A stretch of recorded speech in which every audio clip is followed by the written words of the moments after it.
Bonjour à toutes, bonjour à tous. Christophe Kelch, directeur de l'Écrin, l'hôtel de Crillon à Paris, pour un œil en salle.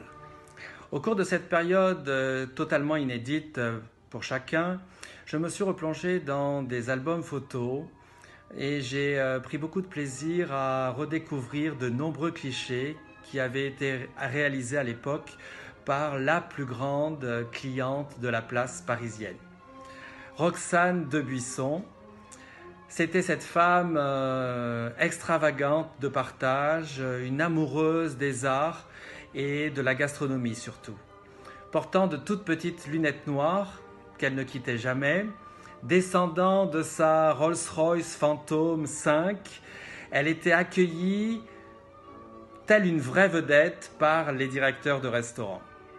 Pendant plus de 30 ans, à chaque déjeuner, chaque semaine, elle rendait visite à une grande table de Paris, accompagnée d'artistes, de médecins, d'hommes politiques, invitant toute la confrérie des gastronomes parisiens.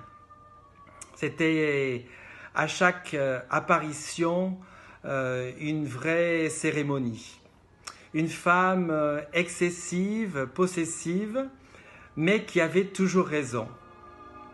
Elle était passionnée de monuments historiques parisiens, passionnée de sa ville, ayant une collection impressionnante de cartes postales également, mais aussi de chansons imprimées sur Paris qu'elle chantait quelquefois à la fin de certains déjeuners avec l'ensemble de son auditoire.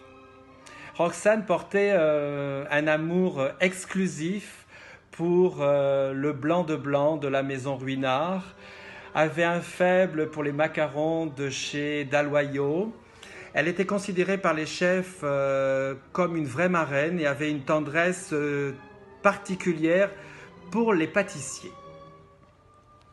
Personne ne semblait échapper à son œil, aussi bien en salle qu'en cuisine.